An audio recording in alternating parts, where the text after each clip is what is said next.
La historia de un desastre sin igual. Cuando el monte Vesubio entró en erupción, 15,5 millones de toneladas de escombros cayeron sobre Pompeya. Decidió el destino de más de 1000 personas, pero también conservó la ciudad. La preservó, la protegió.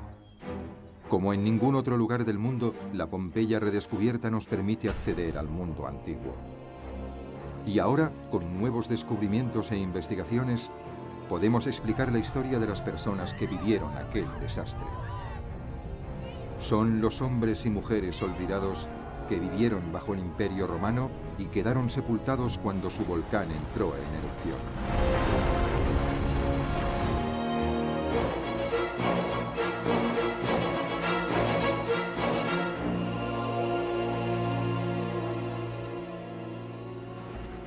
Pompeya. Año 79 después de Cristo. En Pompeya viven unas 20,000 personas y para ellas ha llegado su hora.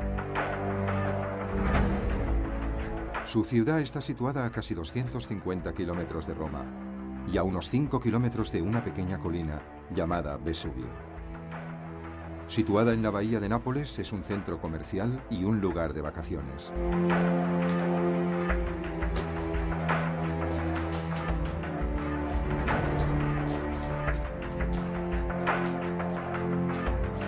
La gente que vive aquí no tiene ni idea de lo que va a pasar, de cómo la muerte se llevará a muchos de ellos, de cómo en tan solo 48 horas su ciudad se convertirá en una tumba y en una cápsula del tiempo.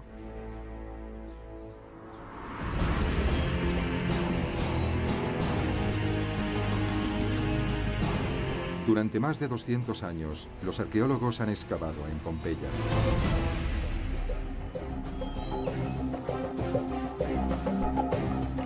Gracias a lo que sucedió aquí y a lo bien preservados que quedaron barrios enteros de la ciudad tras la destrucción, hoy nos permite conocer mejor que ningún otro lugar cómo vivían en la antigua Roma. Casi todo lo que sabemos de esa época se centra en los ricos y poderosos. Los descubrimientos más llamativos, muebles, obras de arte, incluso edificios completos, muestran lo más alto de la sociedad romana.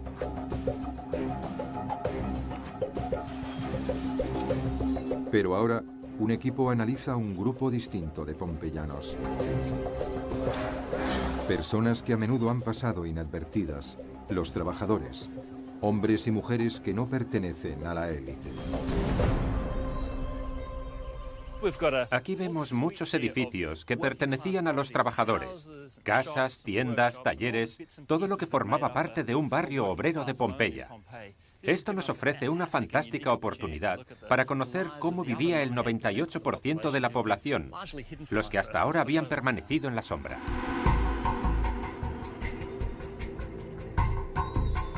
Esta manzana contiene tiendas y talleres donde además viven sus dueños. Nuestro objetivo aquí es conocer quiénes eran estas personas. En este edificio en concreto, incluso se descubrió el nombre del ocupante. Un simple hallazgo reveló su historia. Estaba guardado en un nicho en la esquina de la habitación, que debía estar junto a la cama. Lo que encontramos fue un pequeño diploma militar de bronce, un documento que se entregaba a los soldados romanos que se jubilaban.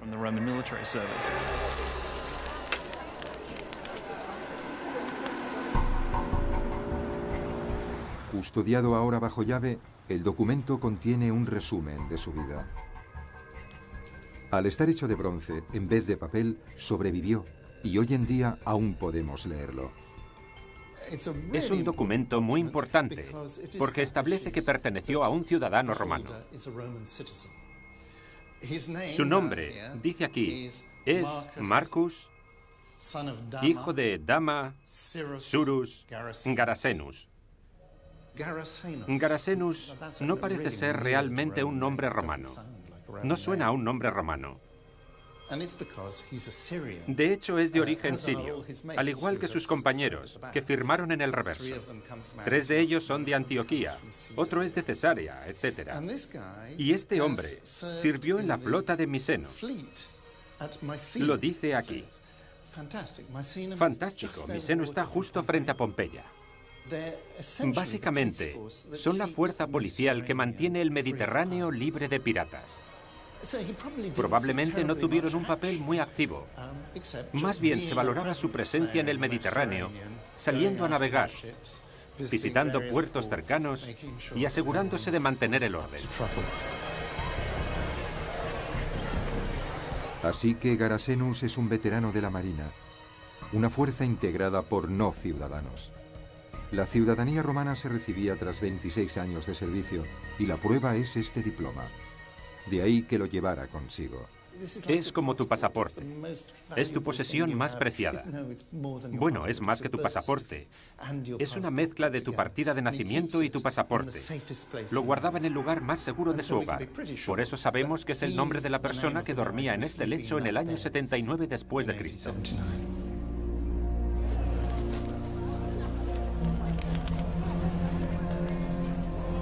Este hombre es un miembro respetado de su comunidad y consiguió establecerse y ganarse la vida como comerciante.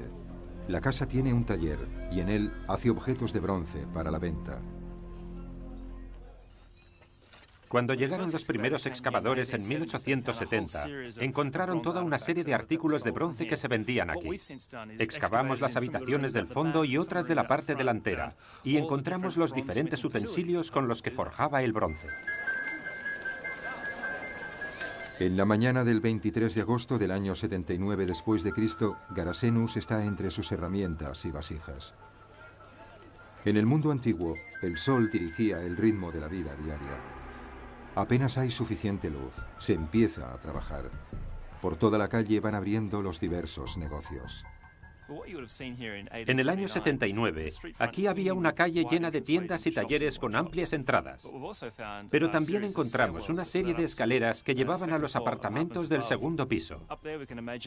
Y creemos que ahí arriba había balcones colgantes que también daban a la calle. Cuando llegó la erupción, muchos de estos segundos pisos se derrumbaron bajo el peso de los escombros. Pero hoy, en la casa que hay junto a la de Garasenus, una familia comienza el día. Los arqueólogos determinaron que era un restaurante.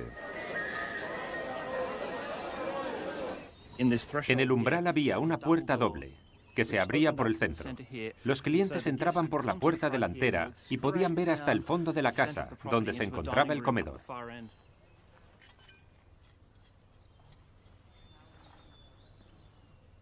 Una de las pistas por las que sabemos que esto era un restaurante estaba aquí. En la esquina hay un horno y enfrente una mesa. Aquí también se encontraron muchas monedas. Y esto nos indica que aquí se intercambiaba dinero.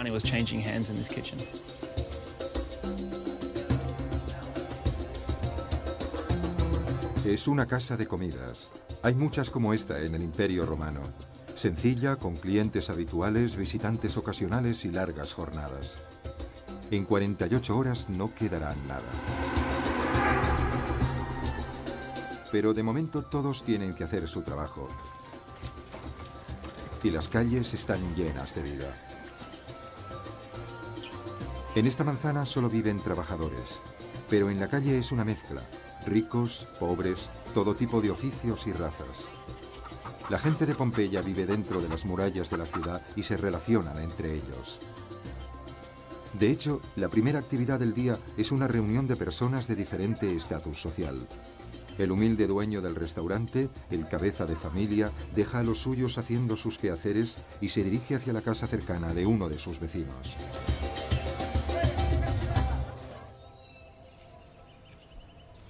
Está a solo un par de manzanas, pero hay un abismo entre su casa y esta. Esta casa es una de las más importantes de la ciudad y el edificio es una clara muestra de riqueza, poder y estatus.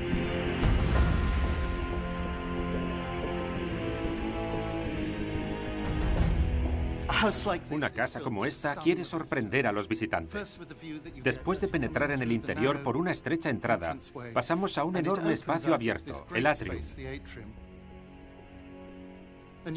Y al mirar a través del amplio tablinum, vemos un jardín al fondo, el peristilo. Está construido siguiendo las normas romanas. El atrio típico presenta el techo inclinado en el centro, para que el agua vaya a parar a un estanque, que está conectado a un pozo. Y, por supuesto, a través de él entra mucha luz. Esta casa mide lo mismo que una manzana entera de la clase obrera, situada a 2 calles de aquí. Y cada mañana a sus puertas se sucede el mismo ritual. Los lugareños van formando una fila. Vienen a presentar formalmente sus respetos. Y aquí está el tablinum, que tradicionalmente es la sala de la casa donde se recibe por las mañanas. Tradicionalmente, aquí se sienta el dueño de la casa, posiblemente en un trono. Podemos imaginarnos el imponente aspecto que debía tener, en medio de esta gran sala, cuando el visitante entraba y la luz le iluminaba desde atrás. La imagen debía ser impresionante. El dueño de la casa, Pompeius, es un patrono, como un padrino para sus clientes. Protege sus intereses, les aconseja, incluso les da dinero a cambio de su respeto y lealtad. Este ritual matutino se llama salutation. En teoría, después de la salutation, el patrono va hacia el foro. Va acompañado de las personas que se han reunido en torno a él y se dirige al foro, donde como magistrado imparte justicia. La comitiva que lo sigue por las calles es una señal de su importancia. La gente importante nunca va sola. Siempre hay una multitud a su alrededor. La vida en Pompeya parece ordenada y estable.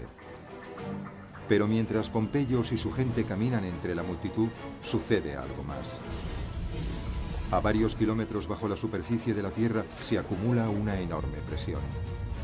Estas personas pronto sabrán que nada es seguro, ni siquiera el suelo bajo sus pies. Hoy la vulcanología es una ciencia. Los expertos intentan predecir las erupciones monitorizando las emisiones, registran los cambios en la temperatura del suelo y las vibraciones subterráneas. Naturalmente, los romanos de Pompeya no podían hacer nada de esto. Tampoco les preocupaba que su colina, el Vesubio, fuese un volcán. Cuando hoy en día miramos el volcán a sus espaldas, vemos un cráter muy profundo. Questo profondo cratere ci dice appunto, ci racconta delle eruzioni recenti del Vesuvio. Cuando las personas de Pompeya miraban a la montaña, veían una colina con una exuberante vegetación repleta de árboles, viñedos y huertos. No parecía un volcán activo.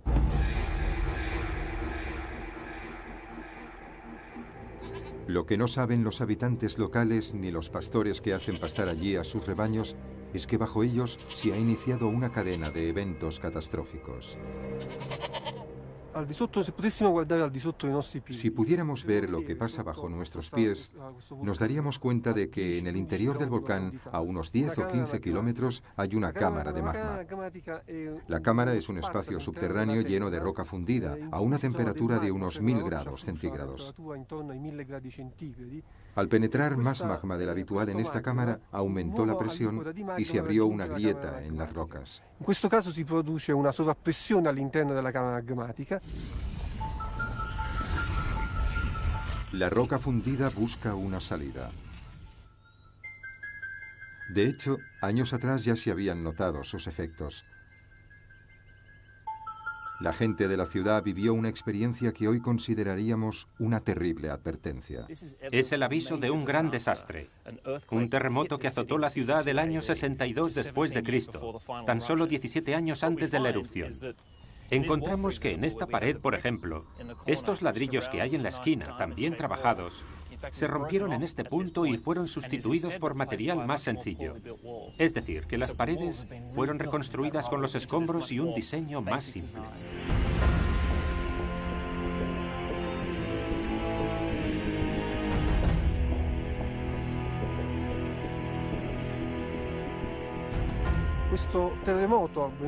Aunque la gente de Pompeya no lo sabía, Hoy en día los sismólogos saben que ese terremoto del año 62 precedía a una erupción. Un precursore dell'eruzione. Indica che il magma sta per raggiungere la superficie. Indicaba que el magma estaba a punto de llegar a la superficie, provocando una nueva erupción.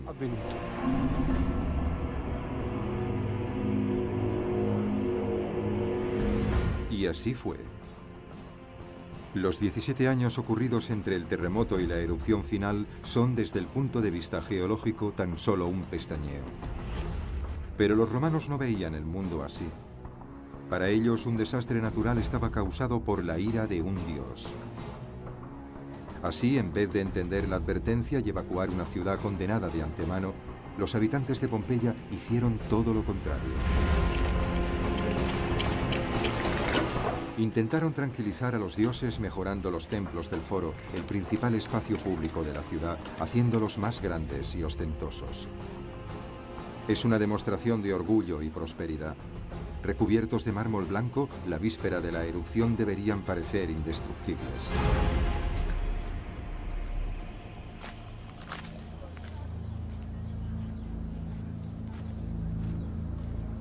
$2000 años después, el foro en ruinas es el foco de una sorprendente investigación. Durante décadas, esta construcción ha desconcertado a los arqueólogos. Es una de las mayores del lugar, pero no se ha podido determinar su función. Estamos ante un tipo de terraza con columnas, con una característica especial, esta plataforma. Un espacio que es posible que fuera utilizado para dar discursos, hacer anuncios públicos y seguramente también para subastas. La pregunta es, ¿qué se subastaba aquí? Fuera lo que fuera, era de mucho valor. Algunas ranuras en el umbral nos indican que se podía colocar barrotes tras las puertas. También hay 2 casetas de vigilancia en el interior. Este era uno de los edificios más seguros de la ciudad. Parece ser que la mercancía se guardaba en un corredor largo y cerrado, cuyas ventanas daban a un patio interior. De nuevo, los agujeros en los alféizares demuestran que se podían colocar postigos para cerrar la zona. Y aquí hay un agujero en el muro en el que posiblemente había una barra.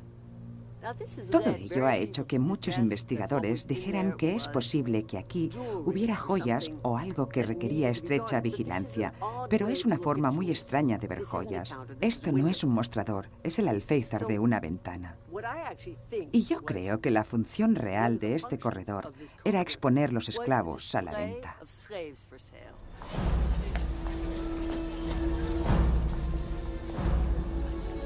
Esclavos. Esta construcción nos conduce a una parte del mundo romano invisible durante mucho tiempo. En la antigua Roma, los esclavos estaban en todas partes. Viviendas, comercios, incluso en el gobierno. Formaban el 30% de la población de Italia, pero como los romanos los trataban más como mercancía que como personas, casi no hay registros escritos de sus vidas. Su historia ha sido construida a partir de pruebas arqueológicas, y eso sugiere que este lugar fue un mercado de ganado humano. Estaba preparado para recibir cargamentos de esclavos procedentes de todos los rincones del imperio.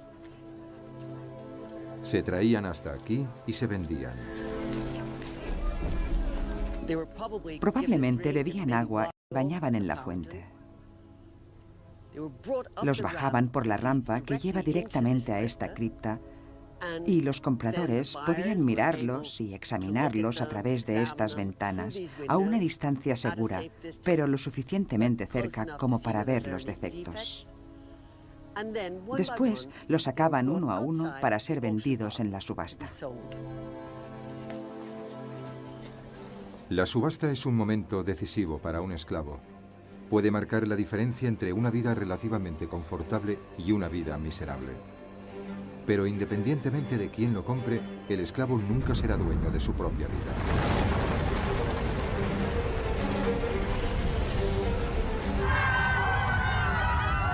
Cuando se produzca la erupción, algunos esclavos morirán encadenados.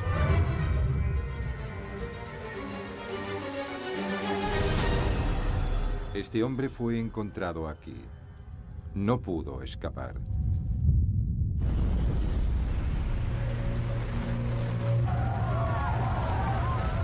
Las cenizas del Vesubio no solo cubrieron los edificios de Pompeya, también atraparon a la gente que huía, se refugiaba y moría durante el desastre.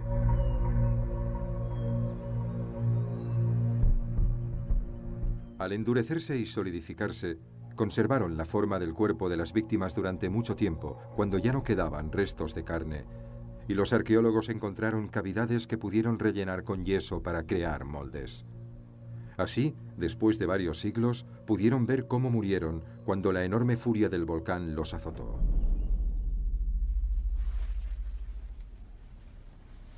También encontraron huesos. Hasta ahora se han desenterrado los restos de 1.100 personas. Pero un descubrimiento difiere del resto, por lo que se ha encontrado junto al cuerpo. Al excavar encontramos 2 grilletes. Había 2, así que ambos tobillos debían estar atrapados en grandes aros de hierro.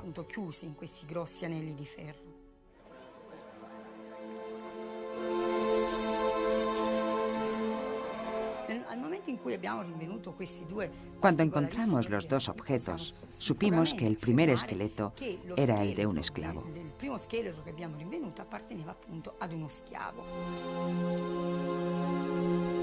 Al ser un esclavo no tiene identidad ni historia, aparte de la que nos dicen sus huesos. El individuo número 1 es un varón. Se puede deducir del arco superficial en su cráneo. Además, hay varios rasgos en su pelvis que lo identifican como un hombre. Medía entre 1,70 y 1,80 metros y murió joven. Tendría 20 o 25 años como máximo. Esto se aprecia porque su clavícula no se había desarrollado por completo, al igual que parte de su pelvis. Algunos huesos siguen desarrollándose cuando dejamos de crecer. El hecho de que sus clavículas no se hubieran fusionado nos indica que este hombre estaba en la flor de la vida. Este individuo no muestra señales de desnutrición ni de una dieta deficiente. No tiene caries en los dientes, así que parece haber sido una persona relativamente saludable.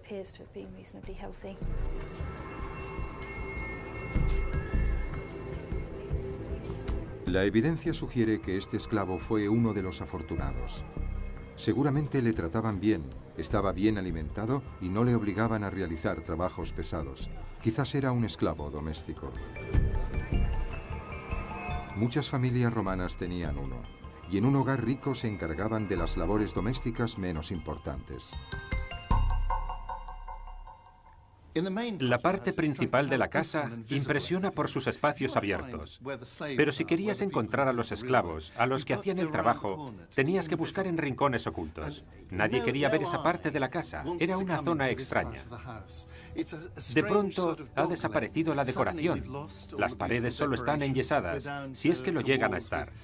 Están enyesadas de forma muy sencilla, sin color alguno. Aquí hay una serie de habitaciones claramente para el servicio. Allá hay un establo, donde encontraron un carro e instrumentos para la agricultura. Aquí más habitaciones para el servicio, y es en ellas donde los esclavos vivían y trabajaban.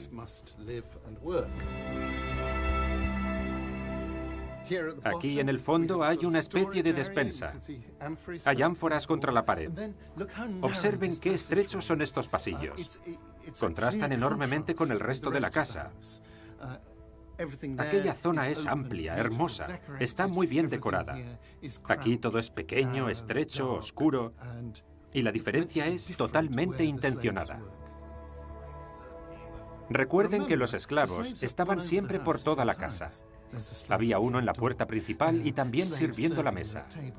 No es que los esclavos no anduvieran por las zonas amplias del hogar, sino que su espacio, el lugar donde trabajaban, tenía que ser y parecer distinto.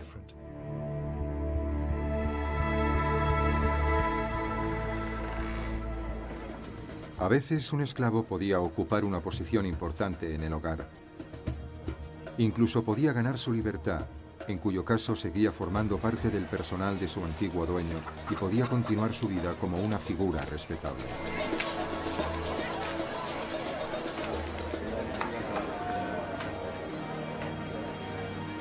Pero eso no fue lo que le pasó a este hombre.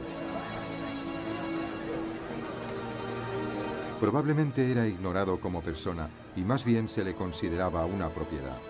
Solo sabemos algo de él por la forma como murió.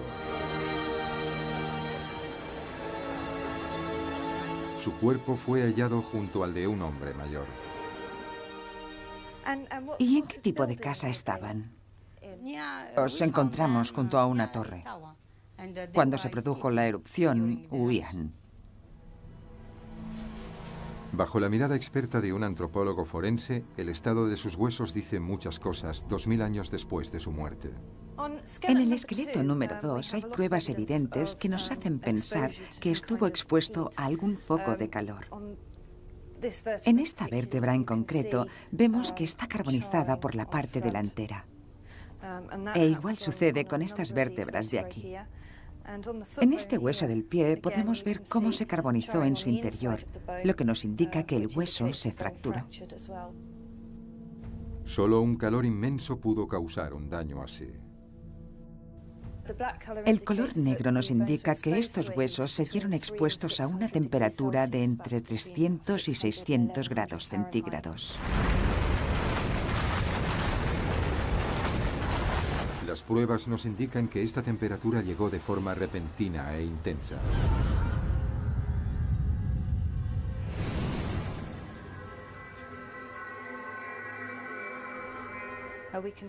Los cuerpos quedaron en lo que se conoce como la pose pugilística, la pose de un boxeador. Esto ocurre cuando los músculos se encogen por estar expuestos a un calor extremo. Los músculos que usamos para agarrar o presionar cosas son más fuertes que los que utilizamos para estirar. Al encogerse, estos músculos predominan y se queda en esta posición.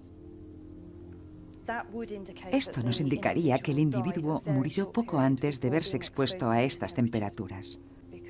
Porque si hubiera pasado al llamado rigor mortis y hubiera quedado rígido, no lo habríamos encontrado en esta pose pugilística.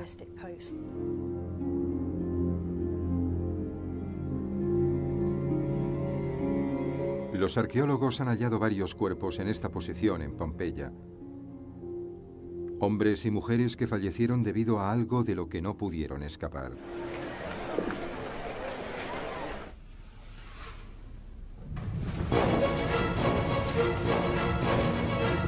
...23 de agosto del año 79 después de Cristo. El final se acerca. De hecho, el final ya ha empezado.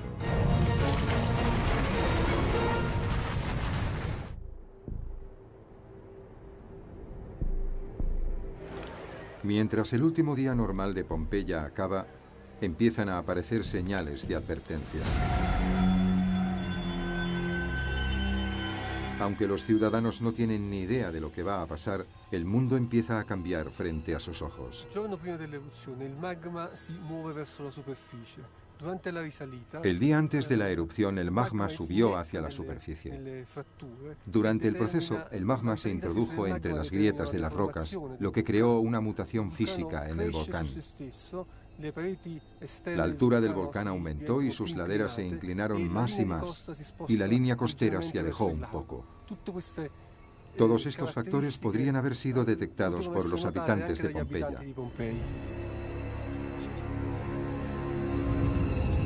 Aunque esas personas no notaran que la montaña cambiaba de aspecto ni que el nivel del mar bajaba, al menos debieron sentir cómo se movía la tierra bajo sus pies.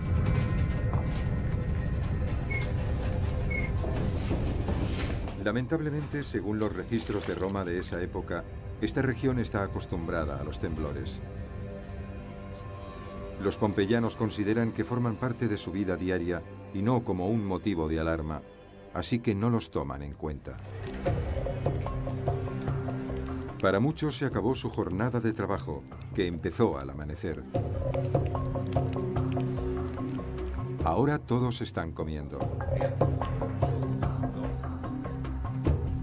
En el mundo romano la comida principal del día se sirve por la tarde y como todo lo demás, la clase social es lo que manda. Los más ricos pueden comer en sus casas. Alrededor de una mesa baja se sitúan algunos sofás. Los miembros de la familia se tumban junto a sus invitados, convirtiéndolo en una fiesta lujosa y bien preparada. En este mundo es una actividad social esencial. Pero para la gente de la clase inferior es distinto. No tienen cocina ni un lugar donde comer.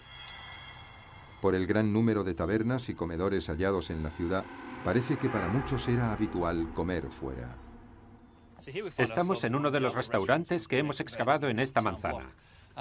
Los clientes debían entrar por este largo pasillo hasta llegar al fondo de la propiedad, donde había, aquí a mano izquierda, 2 comedores. En el año 79, aquí, una vez pasada la entrada, debería haber algunos sofás junto a las paredes laterales y el fondo.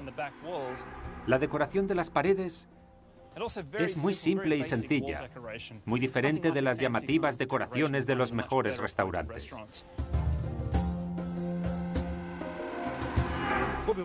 Aquí encontramos muchas fichas de juego, marcadas como cara o cruz. Esto nos recuerda que en estos lugares no solo se comía y bebía, sino que también se apostaba.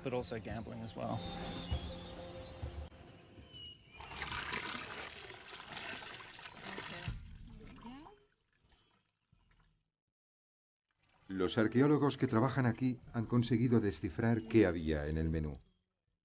Cogieron la basura y las sobras atrapadas durante 2000 años en las cañerías de este edificio y las examinaron. Añadieron agua hasta que se formaron burbujas en su interior. Sacaron los fragmentos que fueron apareciendo para poder analizarlos. Aquí vemos varias semillas que salieron a flote. Aquí hay una semilla de manzana.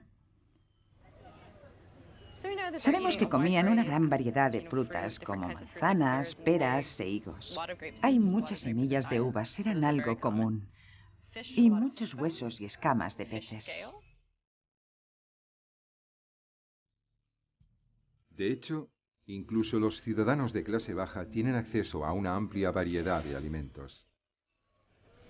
Se benefician directamente del poder del Imperio Romano, de la extensa red comercial que trae productos desde miles de kilómetros de distancia. Encontramos un restaurante cuyo alcantarillado mostraba una dieta muy variada. Había restos de pequeños mamíferos como lechones, ovejas, incluso lirones, que eran manjares del mundo romano.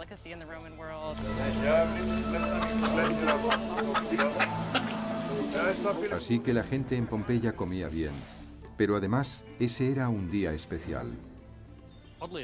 Curiosamente, la víspera de la erupción se celebraba la fiesta de la Vulcanalia. Es una fiesta para aplacar al dios Vulcano.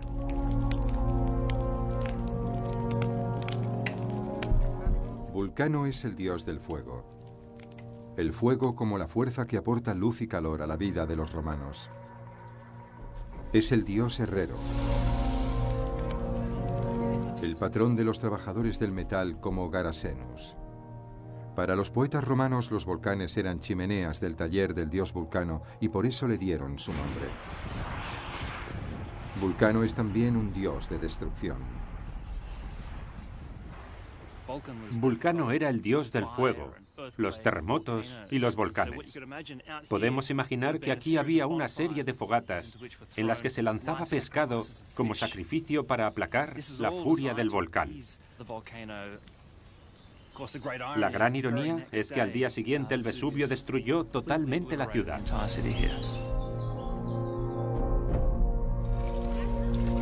A muchas de estas personas solo les quedan unas horas de vida.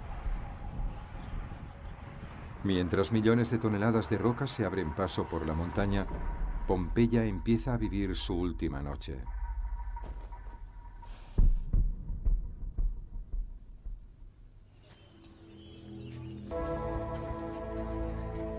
En una calle estrecha hay un edificio que en su día fue un burdel.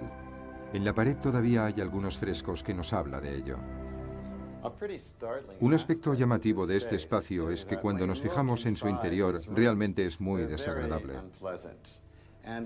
Es difícil imaginar que allí pudiera haber algo más que brusquedad o violencia.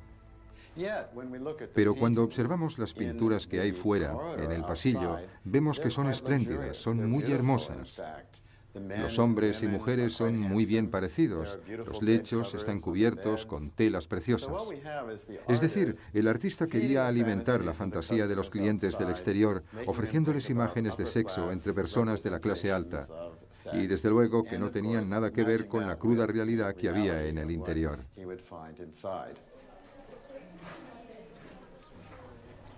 Los grafitis hallados en la pared de una de las habitaciones son notas informales de gran valor. Es una selección de las notas sobre los clientes. Lo que encontramos en este grafiti son los nombres de personas. Personas que venían aquí para un revolcón rápido con una prostituta. De hecho, sabemos que la cantidad que pagaban era muy pequeña.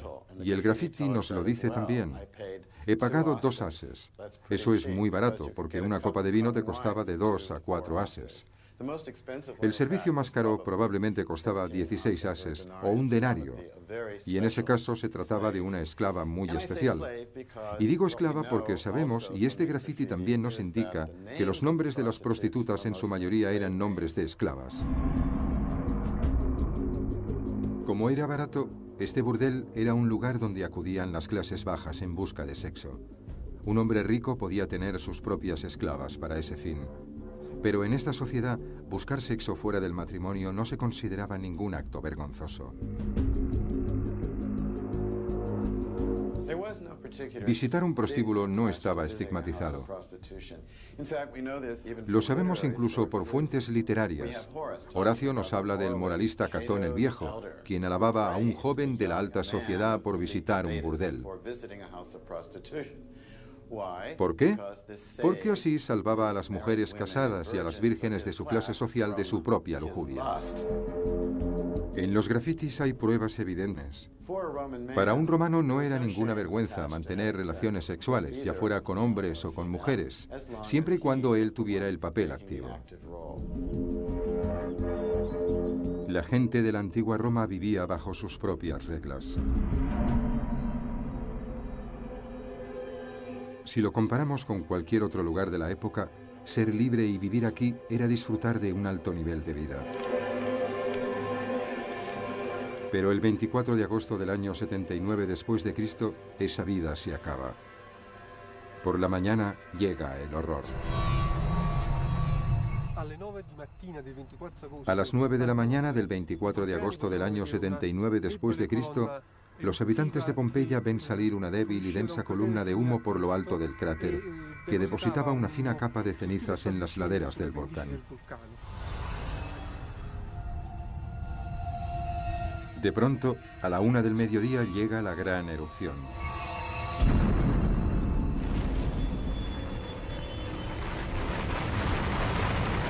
La explosión lanza al aire unos 4 kilómetros cúbicos de rocas y cenizas.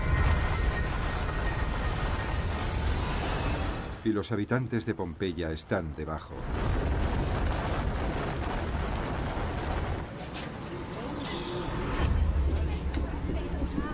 Algunas personas están dentro de casa. Otras no pueden salir. En la casa de un hombre rico, un equipo de pintores intenta terminar su trabajo. El ruido y la vibración les advierte del peligro. Sienten que la tierra se abre y escupe fuego a más de 40 kilómetros de altura. Este es el momento en que la normalidad desapareció en Pompeya. El momento en el que los que pudieron salieron corriendo. En el momento de la erupción, los pintores estaban trabajando y huyeron corriendo despavoridos. Iban tan rápido que uno de ellos tropezó con un cubo de yeso y este se derramó sobre esta pintura. Así que esto no ocurrió después, sino en el preciso instante en el que el yeso se derramó sobre la pared, mientras los pintores intentaban escapar. En este trozo de yeso de casi 2000 años de antigüedad se conserva ese momento de horror.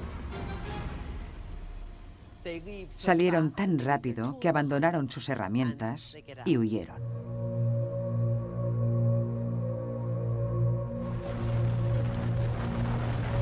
El viento lanza una nube de gas y rocas hacia el sudeste de la montaña, directamente sobre la ciudad. Cuando se enfría, pierde energía y cae. Los pintores encuentran una escena caótica. Según antiguos testimonios, algunas personas intentan protegerse cubriéndose la cabeza, pero la ciudad está siendo bombardeada con rocas. Algunos quedan atontados, otros no sobreviven. Al acabar la tarde, todas las calles están cubiertas con 1 metro de cenizas y de escombros. Y para quienes aún se esconden dentro de sus casas, llega una nueva amenaza. Muchas casas se derrumban bajo el peso de los escombros volcánicos. Y lógicamente las construcciones sencillas del barrio obrero son las primeras en venirse abajo. La gente huye de las casas con techos de madera, creyendo que bajo las sólidas estructuras de piedra estarán a salvo. Al final de la manzana del restaurante hay un teatro con una pasarela cubierta. En esos momentos, muchas personas huyen a espacios públicos cuya arquitectura, mucho más sólida y fuerte, parece que soportará mejor el peso de los escombros. Hace 24 horas estas personas tenían un hogar, un negocio, un trabajo, una vida confortable. Ahora ven cómo todo lo que no ha ardido ha quedado sepultado. Y no pueden hacer nada al respecto. Fue aquí donde los primeros arqueólogos encontraron a varias de las víctimas de Pompeya. Probablemente eran del barrio de la clase obrera. La mayoría de esas víctimas murieron en la siguiente fase de la erupción. Una serie de corrientes piroclásticas, nubes a una temperatura superior a los 700 grados, a una velocidad de unos 300 kilómetros por hora. Las nubes piroclásticas son una mezcla de gases y cenizas que bajan rápidamente por las laderas del volcán. Tienen una gran energía cinética que puede destruir lo que se cruce en su camino. Las víctimas son golpeadas por una pared de calor y envueltas en un gas denso e irrespirable.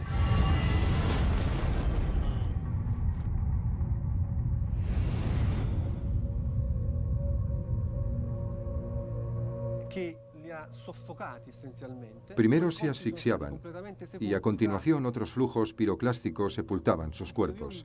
Dejaron una capa de cenizas volcánicas de más de 1 metro de altura.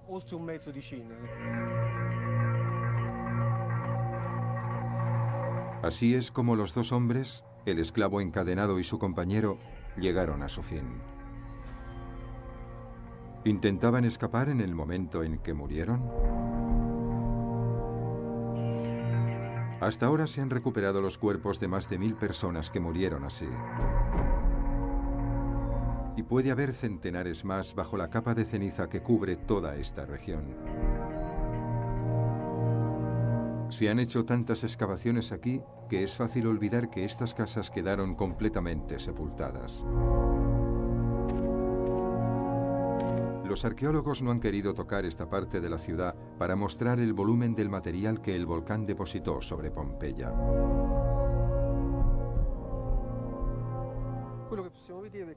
Aquí podemos apreciar el nivel del suelo en el año 79 después de Cristo. Ese nivel cambió completamente en pocas horas. De hecho, después de la erupción del 79 después de Cristo, se acumuló un gran volumen de material volcánico en esta zona.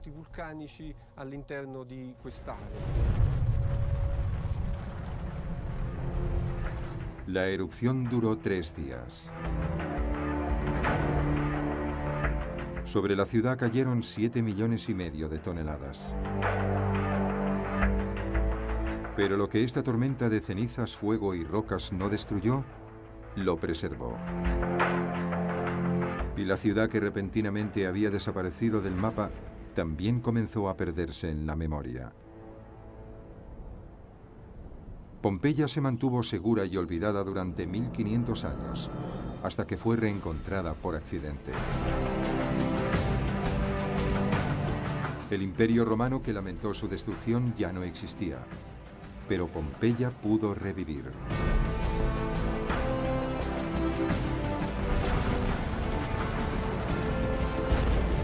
El volcán ha hecho erupción muchas veces más y sus cenizas han llegado incluso hasta Estambul. Pero cada año arqueólogos, historiadores y turistas vuelven. Cada año encuentran algo nuevo. Aunque las excavaciones nos han proporcionado las mejores colecciones halladas de tesoros y arte romano, también nos han revelado algo mucho más valioso.